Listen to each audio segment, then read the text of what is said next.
La vie est tellement ironique, il faut avoir connu la tristesse afin de savourer le bonheur, le bruit afin d'apprécier le silence et l'absence afin de profiter de la présence. Ne jamais comparer ta vie avec celle des autres. Il n'y a pas de comparaison entre le soleil et la lune.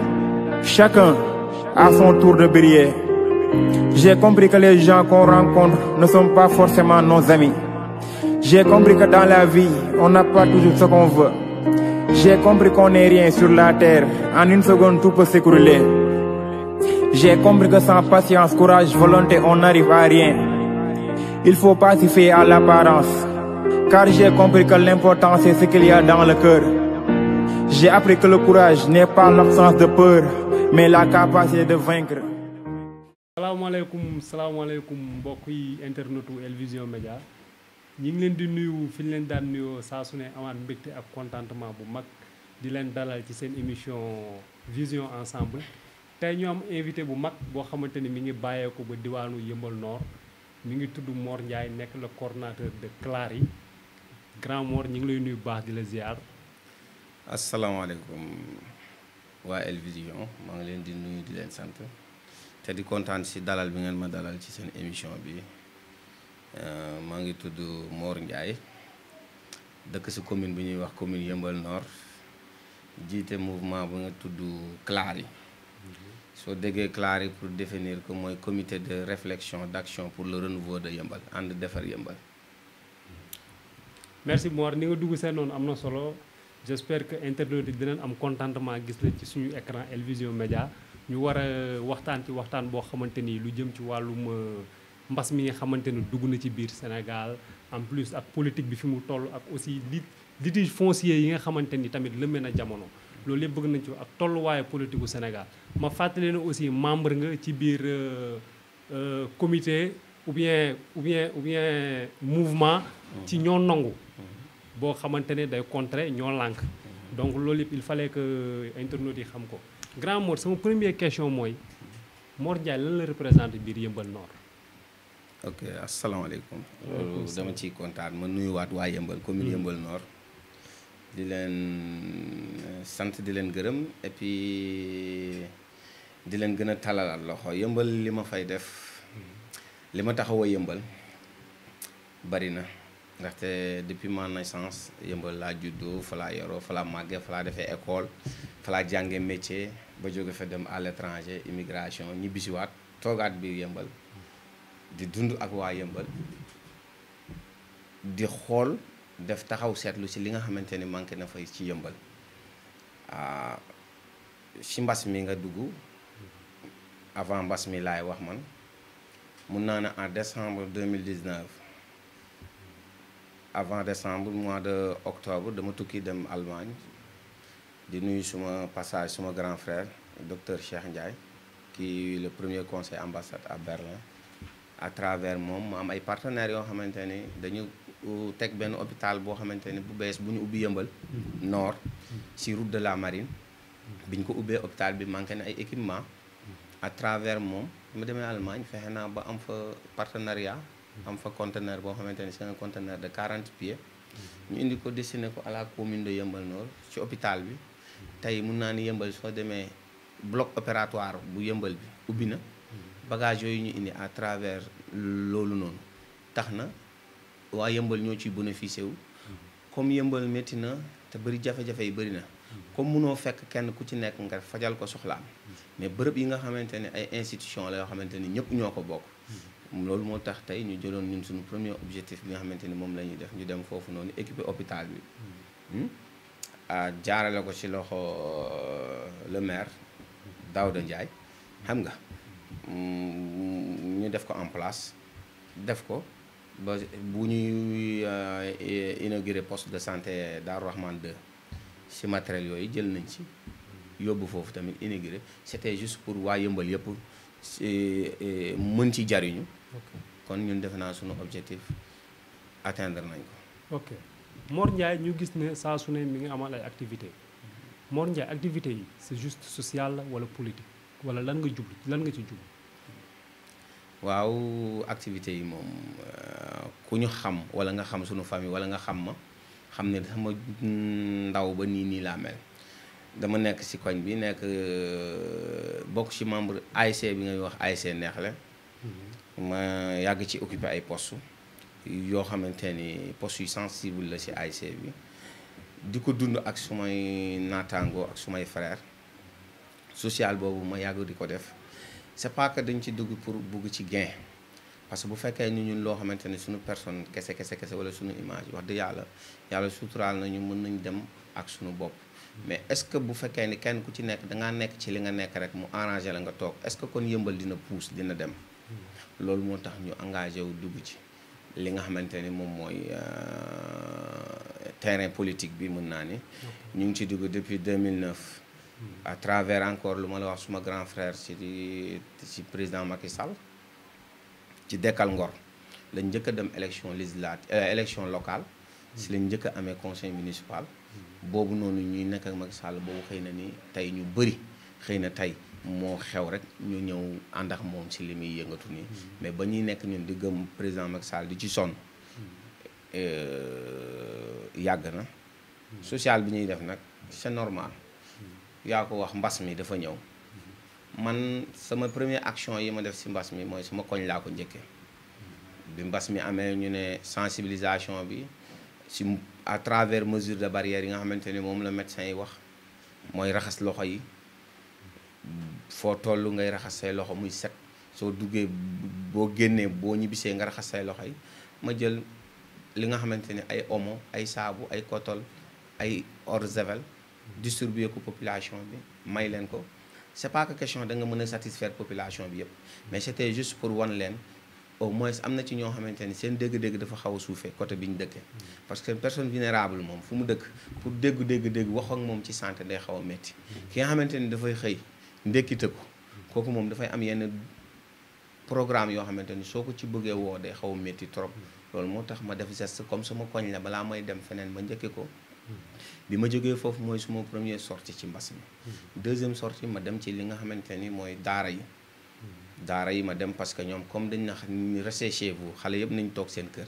ma gis ni ñoom li ñu doon am yëpp ak seen riñ daara yi ñu ngi koy jëlee ci mbedd mi ma dem def fa acte yóbbu leen comme ñoom ay vive eau de javel ak jënd ay setala waaw yëpp loo xamante ni c'est palpable parce que boo demee yëmbal nit ñi dinañ ko gis ok waaw bon d'accord comme anticiper nga politique bi mun naa ne mun nañ ci dem droit au but nee nga depuis 2009 nga dugg ci politique.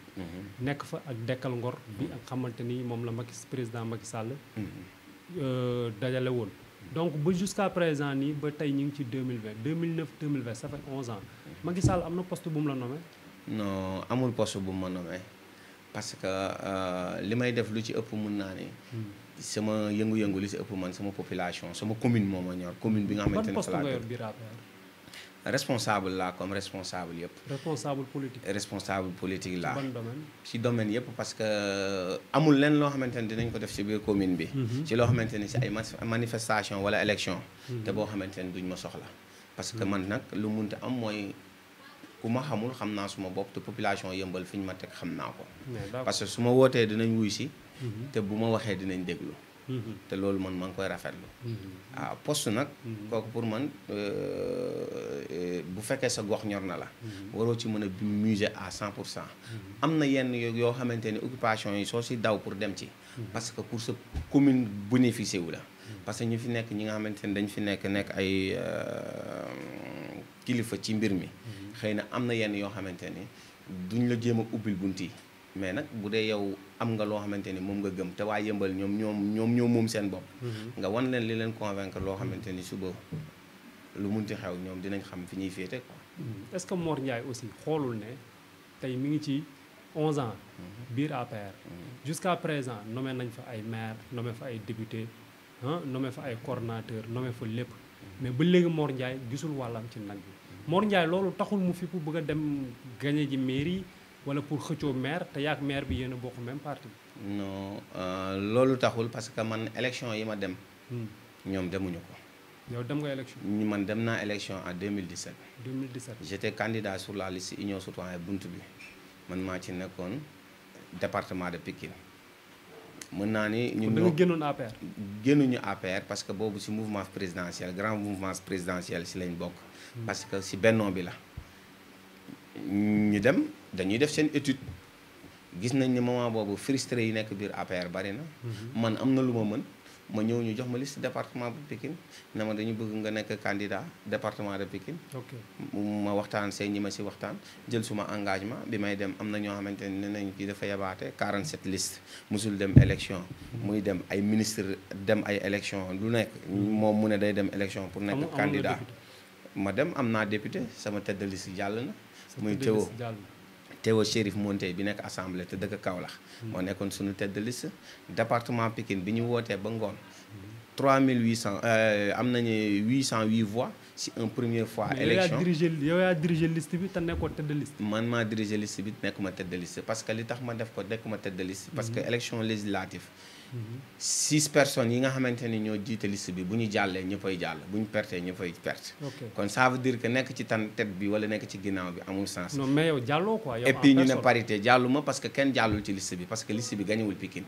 ok département Pikine gañewuñ ko.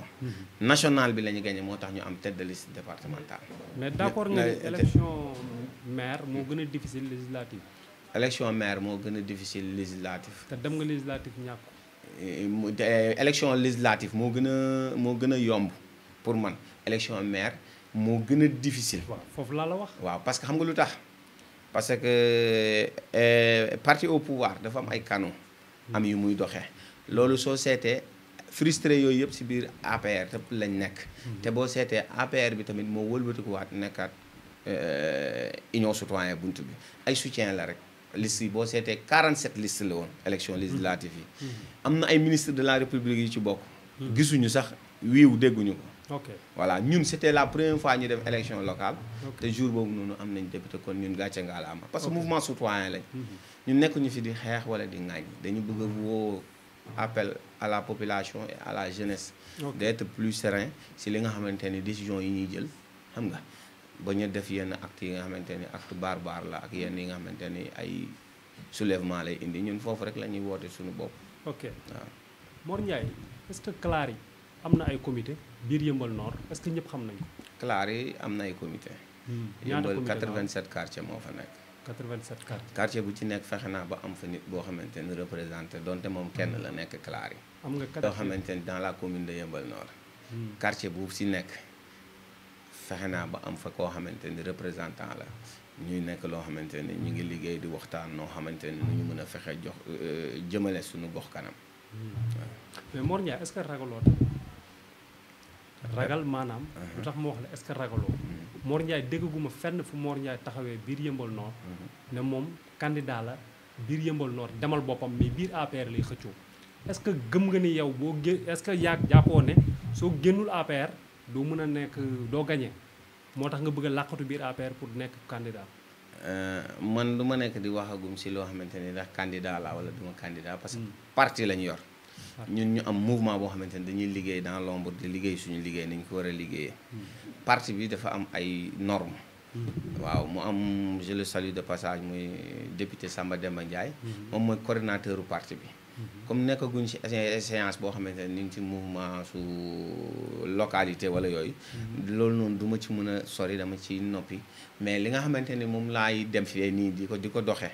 lu ma gëm la te man li ma ñor mooy waa Yeumbeul ñoo ma ñor. loo gëm la. Mor Ndiaye dafa gëm dem nekki maire wala Mor Ndiaye gëmagul dem nekk maire. li ma gëm mooy man dama gëm ni. fu ma munti nekk fu ma munti tegu. war naa mun a dem pour nekk maire Yeumbeul Nord. élection yi di ñëw. élection yi di ñëw loolu laa gëm. ok léegi foofu laa lay laajaat sama question Mor Ndiaye bu bëggee dem nekk maire. biir APR lay demee maire wala mouvement CLAR yi mouvement am lay demee maire. moo tax ma ne la dama tënku ci parti ci pour le moment am na ci nomeen boo xamante ne du ma ci annoncé wu. mais sama engagement mooy dem nekk maire ci CLAR yi lu mën a nekk la. bu la APR investirul. bu ma. APR investirul. loolu àggaguñ ci. mais dañu bëgg a xam. non loo xam nga wax ci loo xamante ni àggagul. amoo plan B ci loolu. non ñun am nañ plan X sax. waaw plan X sax am nañ ko. APR am na maire bu fa nekk déjà. ñu gis ne mi ngi liggéey. comme ñenn ñi niñ ko waxee. yow lan nga gis ci bilan maire actuellement. non man de Daouda moom c'est un frère. vraiment ma koy saluer de passage. aw ma problème en tant que ak Daouda Ndiaye. man du ma am problème lu may wax mooy bilan si laay wax. waaw. dafa baaxul. waaw man am na yoo xamante ni ànduma ci. comme lan. parce que tey boo demoon tey ci biir yëmbal. nga def micro territoire. foofu lay gën a am sens dëgg xëy na su ma waxee fii day mel ni damay wax. non laajte nañ biir yëmbal. waaw non dafa mel ni su ma waxee fii day mel ni damay wax pour yàq wala yooyu. am na c'est un camarade de parti. am na lu mu def. mais am na foo xamante ni si domaine bilan bi man ànduma ci. lan la def. ci lu muy liggéey peut-être ñi nga xamante ni comme du ma conseil municipal. je suis pas cabinet du maire. am na yoo xamante ne mënuma cee wax mais ci domaine ba ma laaj ma mun cee wax te ma am ci lu leer lu ma la mën a apporter dinaa la ko wax parce que je fais pas de la politique politicien. d'accord mais xam nga. lu ne fàng kenn du ko jeex. mais Daouda Ndiaye mënoo dëkk biir Yeumbeul Nord. depuis des années. depuis 2014 yow aussi nga bokk ci ñu ko fal n'est-ce pas. donc ba nii mënoo ma wax benn réalisation boo xam ne Daouda Ndiaye def na ko tamit. Mor xanaa yëmbal ñoru la nag. yëmbal li fi avancé ak li fi arrière. xamoo maanaam yëmbal ak mu ma ñor. yëmbal rek moo ma ñor. lan la fa Daouda Ndiaye def. dafa am loo xamante ni soo ko waxee wala nga koy lim dañ naan da ngaa soxor. limal ma lim def. daa bariwul moo tax. bariwul. Daouda Ndiaye lim def biir yëmbal noonu bariwul. déedéet est-ce que nekkul aussi li nga positionné pour dem. non nekk candidat li nga xamante ni boobu mooy nécessité dëgg. suñu wax poste de santé. Daaru Rahman. école bi nekk ginnaaw Bayal. ñetti classe foofu noonu. xam nga mënoo ñëw taxaw cay biir yëmbal nga def benn infrastructure boo xam ne mat na 100 millions wala 50 millions. Daouda Ndiaye mi ngi fay def stade. stade bi dégg naa ko. gis naa tamit romb naa fa gis naa ñuy collecter. mais stade au nom de quoi. stade defar Daouda Ndiaye defar na fa kii aussi hôpital bu ñu mën a opérer n'est-ce pas yow yaa indi matériel bi. yow yaa ko wax hôpital boobu depuis Lamine Diédhiou la. depuis Lamine Diédhiou la. hôpital bi. mais kan moo ko réceptionné. ku koy yeggalee réceptionné moom laa la wax ci biir si mandaam. ok la accès mu réceptionné ko. yan manquement moo am biir Yeumbeul Nord. bëri na parce que boo seetee depuis mun naa ne tali bi mu commencé ba léegi. tali ban ci tali bi def 2 voies yi jóge Malika. ok ñaata temps tali bi nekk noonu taxaw. tali bi ci compétence su maire. compétence su état la. compétence su état kon léegi la moo tax nga bëgg ko wax Daouda Ndiaye. moom il est au maire au pouvoir. maire au pouvoir. waaw maire la boo xamante ni ci pouvoir la bokk. lan mooy définir maire bu nekk au pouvoir ak maire bu nekk opposition. li koy définir ñaar kese la Sénégal lañ dëkk te kenn du fi wax loo xamante ni amul. possibilité bi ngay am. bis boo àndee ak état. bokkul ak possibilité bi nga xamante ni bis boo xamante ni li nga bëgg lépp da nga ko bëgg a demee sa bannière bopp di bëgg a génnal sa bopp parce que tali bi. pour ñëpp la mooy ko ànd ak état ak ko àndul ak état. mais li si gën a am solo mooy. du si sax damay wax ni tali bi compétence am la wala mais am na ay travaux yoo xamante ni dafay nekk ci kaw tali bi. maire bi war na am minimum yenn yi nga xamante ne par exemple saa yi dañuy jël ay xeer teg ko côté yoo xamante ne ay bouchon lay indi. pour man maire bi war na mun a dem am na kattan bu mu mun a demee si société bi nga xamante ni moom moo yore liggéey bi. mu ne ko xeer yi nekk fii randaleel ma ko puusal ma ko fii. li nekk fii defal ma ko fii comme dañu nekk en côté de travaux. li def nii defal ma ko nii ubbi yoon yi bu gën a may accès yi nga xamante ni mooy leen mais am na ay. xeer yoo xamante ni ci côté yi mu nekk boo seetee ña nga xamante ni ñoo nekk ay commerçant wala yoo xamante ni dañ ko fa teg uniquement comme si chantier bi moo ko fa teg te du dara taxul lu ñu def ko lu dul seen bien pour seen camions yi ñëw di fa dugg ko loolu bokk na li gën a indi bouchon ci essence ci station Yeumbeul bi. embouteillage quoi. embouteillage. ok waaw te travaux yooyu moom.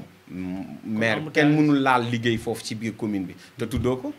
moom xaw ma ndax gis na ko wala gisoo mais dama koy lancer appel pour mu dem xool loolu noonu. loolu mooy manquement. xeer yi nga xamante ni tegu na ci tali bi non manque bokk na ci. parce que nit bu fekkee dafa jóge benn 5 heures. àgg Caaroy kaw balaa muy dugg ci Yeumbeul day nekk 20 heures. ndax circulation. mais est-ce que tamit embouteillage boobu noonu nga expliquer depuis Yeumbeul bi mu nekkee Yeumbeul ñëpp xam nañ ne problème mu accessibilité la. muy yoon benn yoon la benn tëli moo fa nekk.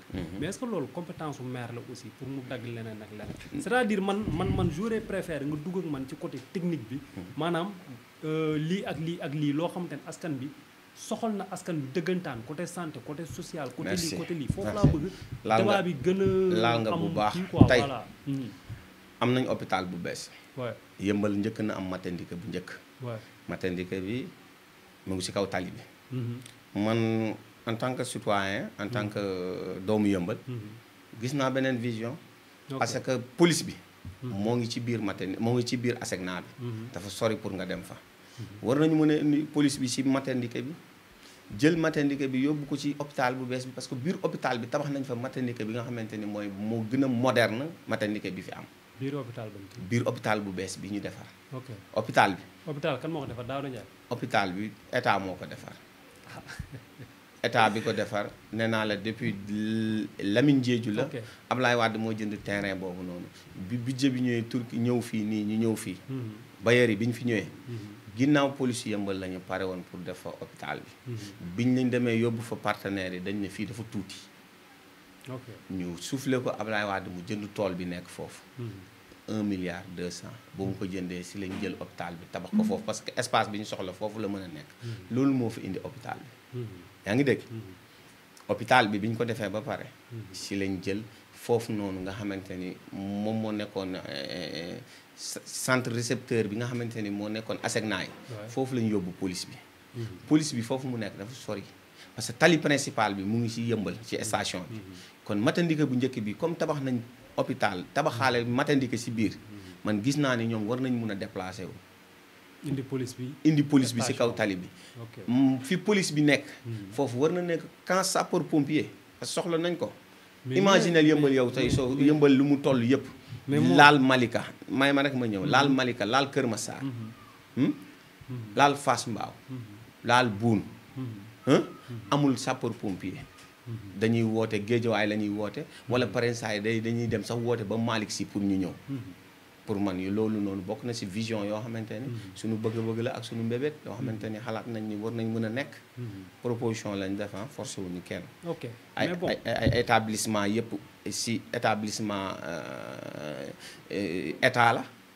déplacer établissement ci état amul problème parce que bu dee utilité état tic amul problème. waaw mais bon yow li nga expliqué nii man jàpp naa ne loolu nga wax noonu compétence su état la. parce que déplacer ay police déplacer maternité. ainsi de suite li nga wax nii daal. pour man. ak internet yi ñuy seetaan xam naa dinañ la ci bindal commentaire bu. loo xamante ni ñoom tamit aussi moo ciy seen xalaat. mais compétence état la mais bëggoon naa nga wax tamit nga waxal ma. tey Yeumbeul Nord li nga xamante ne manquement bi nga xamante ni moo fa nekk dëggantaan ak yow tey soo jëloon mairie Yeumbeul Nord lan nga leen préparé. ok merci.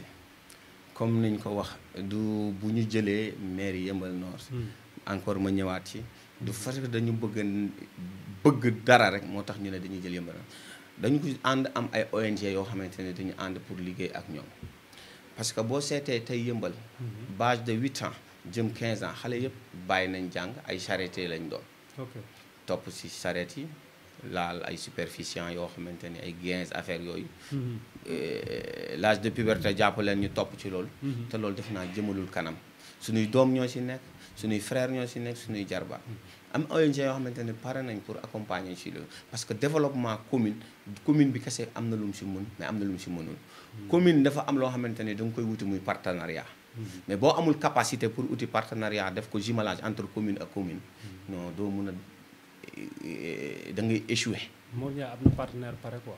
bu fekkee am na ko man gisuguma parce que gisuma leen yow laa wax Mor Ndiaye. Mor Ndiaye en tant que Mor Ndiaye am partenaire moo tax ma mën a fi indi hôpital bi conteneur 40 pieds. am partenaire moo tax ma war a mën a teg projet yi ma lay wax parce que lu may liggéey la ci suuf si ak suma mouvement CLAR yi. mooy xale yi pare nañ partenariat pare na pour tabax. ay centre de récupération yaa ngi dégg pour détoxiquer xale yi nga xamante ne dañu nekk déjà sur le milieu de drogue pour fex leen ñu am accessibilité à l'éducation ci métier comme ni nga ko gisee woon ci centre sauvegarde ni ñu koy defee ñun ci idée boobu lañ dellu si waat parce que bu dee dañu bàyyi xale yi ak ñun suñu mais li ngay wax nii suba boo nekkoon maire mën nga ko def suba. su ma nekkoon maire suba pare naa pour def ko parce que ñooñu pare nañ pour liggéey ak man si loolu. merci parce que boo seetee du ma ko nëbb mun naa ko wax fii au effort. suma partenaire bi boo seetee nga xamante ni moom laa lay wax ONG la. suma frère maa ngi koy nuyu salut de passage Moustapha Cissé depuis Espagne. am na sax lu ñuy liggéey Kër Massar. soo gisee Kër Ma Africa Camina. bu Kër Massar bu dee yaa ngi koy gis. moom moo nekk tamit li nga xamante ni lu ñuy liggéey si volet boobu bu passé Italie. am na partenariat boo xamante ni. grand yaa ngi publicité de soo paree di nga fay ay droit. d' accord non loolu amul problème. non soo paree di nga fay. loolu damay fay d' accord. voilà am na ay partenaires yoo xamante ni parce que tamit boo bëggee dégg-dégg soo gisee lu mel ni Khalifa Sall commune de la Dakar. partenariat moo ko génne si li mu am nii. kon commune partenaire dafa am loo xamante ni moo koy def. deuxième chose fu may rebondir mooy jigéen yi nga xamante ni. suñu jigéen ñi gis nañu 3 heures du matin la ñuy yeewu di dangi jën yooyu noonu. nit ñi li ñuy ñëw bu ko def politicien ñëw may la benn. est-ce que nekkoo di def ay promesse électorale. def ma promesse électorale ñëw may nit ki benn keesu madaar. benn eau de javel. nit ki boo koy may jën jàngal ko nu muy nappee. mais Mor yow est-ce que nekkul loolu ngay def. gis nañ la ci Covid bi nga def loolu tamit. non si Covid bi li ma def mooy dama xam feebar. fan la toll. 60 à nos jours c'est la première fois man ma fekke loo xamante ni muy feebar boo xamante ni dafa nekk crise. d'accord mondiale. ñu wax ci. ñi nga xamante ni ay kilifa lañ ci santé bi.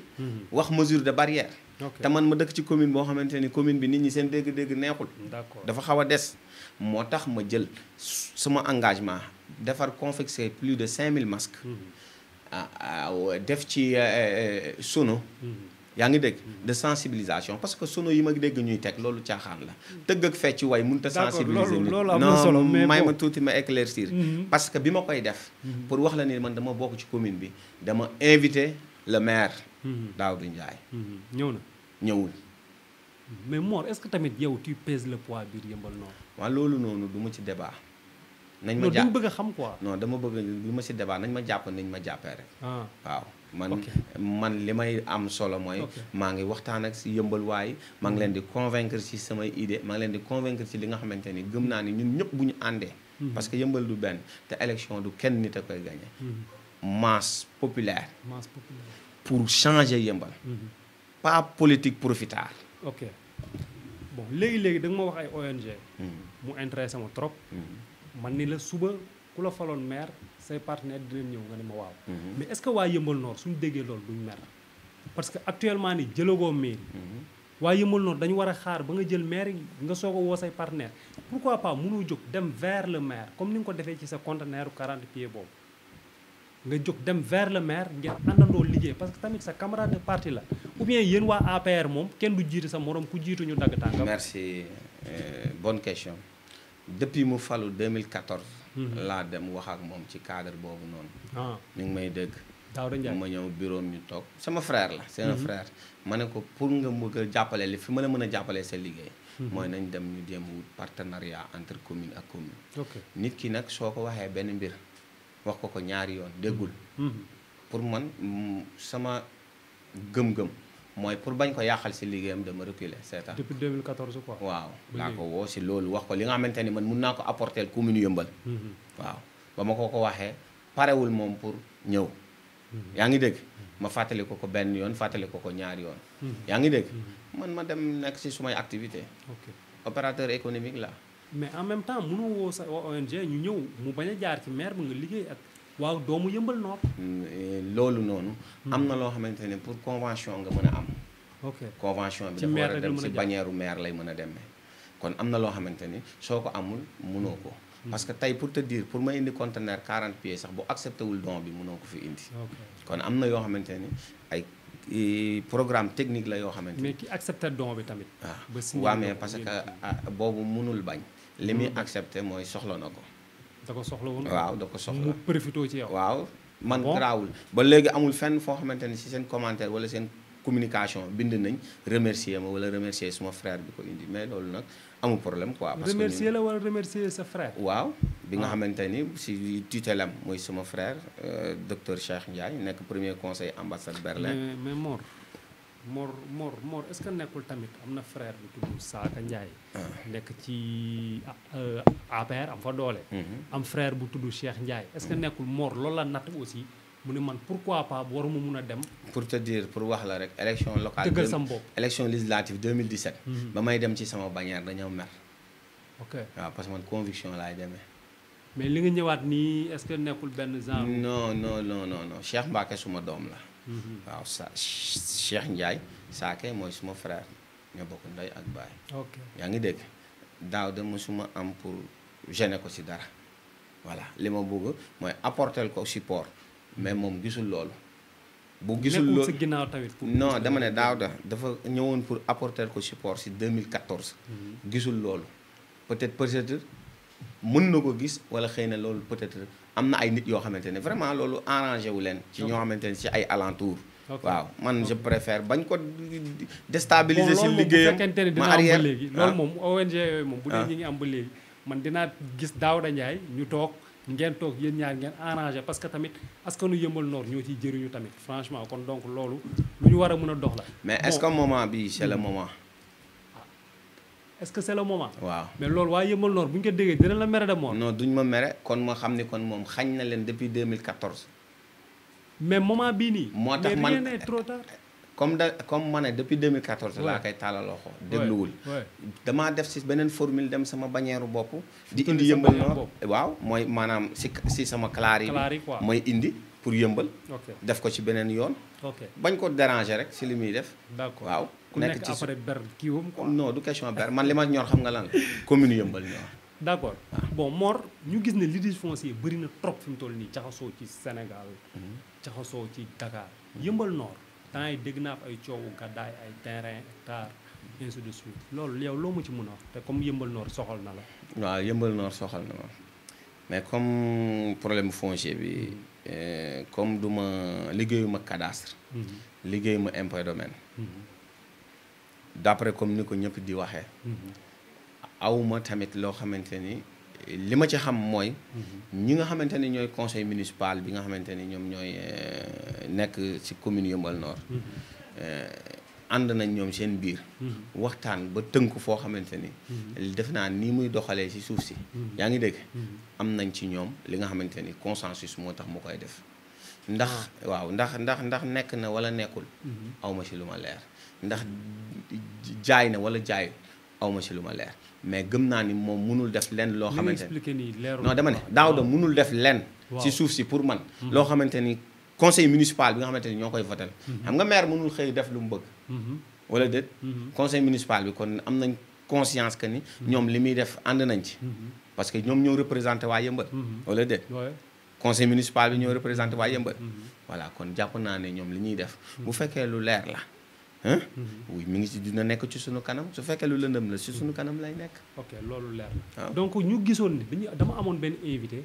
bu nekk ci cellule communication bu le maire Daouda Ndiaye. mu wax moom mu toog mu approuvé que ni am na ay contrat fictif yu nekk ci biir mairie bi. en tant que Mor Ndiaye tamit nekk tamit soxla mairie Mor Ndiaye contrat fictif yooyu noo ko jàngatee yow. non man bi ma déggee loolu dama am déception. am gàcc. parce que am na loo xamante ni soo koy xeex ba agsi au sommet. non pour nga rek da nga war a réparer les dégâts. loolu laa gëm. contrat fictif. fictif ci naka. moom jaaxal ñu lay fay pour lan. bu fekkee da nga koy lekk sax war nga am honte. parce que nit ki am na loo xamante ni lu ñëpp bokk kenn du ko pasaare. Mor Ndiaye bu toogoon ci mairie bi loolu du fa am. non xalaatuma loolu. te fii laa koy waxee. ñëwuma nee naa pour accéder au pouvoir pour utiliser sama bopp. dama ñëw accéder au pouvoir pour waa Yeumbeul jariñoo Yeumbeul. mais pas man may jariñu ci waa Yeumbeul. mais Mor Yeumbeul bëri na candidat fi mu toll nii de. su dee yow xam nga ko nga wax. non bëri nañ quoi. ñan comme mun naa leen limal maa ngi gis ay Youri Sall. ay Vieux Diop. ak Daouda Ndiaye bi nekk fa. ak yow. ak kii dëkk côté Asecna bi. Aline Badara Kébé. déjà 5 candidats ak waa Pastef fii comment il s'appelle bëri nañ daal. ñooñu ñëpp yéen ku nekk bëgg a dem xëcc maire est-ce que tamit nekkul seen intérêt personnel ngeen. pour l'instant man moom duma ci wax parce que. ñooñu comme taxawaguñu wax. mais yow taxaw nga wax. non man déggoo lu ma la wax ci bannière laa bokk. dama bokk si bannière APR. ñu amaat coordinateur comme mu waxaat la ko man nuyuwaat ko Samba Demba Ndiaye. Samba Demba Ndiaye de député. lu agseegul du ma ci prononcé. mais daal li may liggéey nii. si wàllu social ak développement. waa Yëmbal ñoo tax ma koy def te ñoo ma ñor. loolu leer na Mor looy sa kàddu gu mujj ak looy dénk waa Yëmbal Nord. mooy di leen nuyu. di leen sant. di leen waxaat massa ndaxte metti na trop boobaak léegi ñu ngi xaar vive yi. ceeb baa ngi fi. ñu ngi ko stocké ci école yi. stocké ko ci camp militaire bi. ceeb bi sa président la de Macky Sall la. waaw. loolu sa Macky Sall ngay wax. yow yaa ngi yow da ngay tooñ Daouda Ndiaye ah. président Macky Sall li mu war a def na ko. waaw. population bi sonn nañ mu xam ko. ñu yooxu mu déggale. mu dajale 1000 milliards. secteur bu ne mu ne dina ci def pour sensibiliser pour. temps bi moo ñu xoj Mor. pour jàppale leen. bëggoon naa la laaj est-ce que vivre yi ni ñu ko joxee nii. waaw loolu convaincre na est-ce que mënu woon am beneen solution. man fenn rek laa xamante ni tey aw ma si sax lu ma si wax mais man tey laa wax lu nga xamante ni tey man en tant que Mor Ndiaye personnel. su doon yow nooy def su doon man comme fii ñu ko mujjee si distribution bi nga xamante ni dañ lay jox ay bon nga koy jëli. bon yi mënoon na déparé depuis ci état bi. nga xamante ni bu nekkee bon da ngay dem rek jëli ko. duñ jël ay logiciel di def ay ceeb di yóbbu ci ay kii di def lii loolu noonu moom vraiment président Macky Sall ñi koy jàppale dëgg. non am na si ñoo xamante ni vraiment ci ay coona ak ay luñ koy waxee lu ñaaw rek lañ koy dugal. soo seetee am na ñu bëri ñoo xamante ni daal vraiment dama gis ni dañu commencé di ko lâché te nekkul mérité wul loolu. parce que kilifa la. te nit. mais yaa politique de xanaa da nga bëgg Macky Sall investir la. du question Macky Sall moom la investir soo ma mayee tuuti rek. waaw comme ni ma ko waxee rek. non xaw a xoj. ba di nuyu waa Yëmbal. di leen tàllal loxo. tous les Yëmbalois et tous les Yëmbaloises. di leen ne seen doom seen frère seen jarbaat seen sët moom moo nekk ni ñëw bëgg pour ñu ànd ñun ñëpp dans li ñuy metti amul parti pouvoir amul opposition amul yëpp ñun ñëpp ay doomu Yëmbal lañ. te benn but rek lañ am. ñu ànd joxante loxo pour Yëmbal mën a baax dem ci kanam. merci maa leen nuyu di leen sant mbégte ak kontaan lañ amoon vraiment ci dalal la ci suñu plateau en plus si disponibilité à tout moment yaa ngi koy wone tout le temps ñi ngi déggante téléphone aussi pour am invitation bi ci yow vraiment nga yombalal ñu ko ñëw fekk suñu ci suñu studio bi aussi di gërëm aussi internet yi nga xamante ni ñëpp ñu ngi ñu doon seetaan di gërëm waa Yëmbal Nord tamit di leen wax ne chaque jour nii lay demee dinañ fa am ay invité yoo xam dañuy ñëwaat toog ci plateau bu ñu échanger ci li nga xamante ni moo jëm ci wàllum politique communale politique nationale et internationale di gërëm aussi sama doyen yi nga xamante ni ñi ngi ci ginnaaw di seetaan émission bi ak suñu réalisateur bi di El Vision Média ak le PDG aussi. La vie est tellement ironique, il faut avoir connu la tristesse afin de savourer le bonheur, le bruit afin d'apprécier le silence et l'absence afin de profiter de la présence. Ne jamais comparer ta vie avec celle des autres. Il n'y a pas de comparaison entre le soleil et la lune. Chacun a son tour de briller. J'ai compris que les gens qu'on rencontre ne sont pas forcément nos amis. J'ai compris que dans la vie, on n'a pas toujours ce qu'on veut. J'ai compris qu'on n'est rien sur la terre. En une seconde, tout peut s'écrouler. J'ai compris que sans patience, courage, volonté, on n'arrive à rien. Il faut pas s'y fier à l'apparence. Car j'ai compris que l'important c'est ce qu'il y a dans le cœur. J'ai appris que le courage n'est pas l'absence de peur, mais la capacité de vaincre.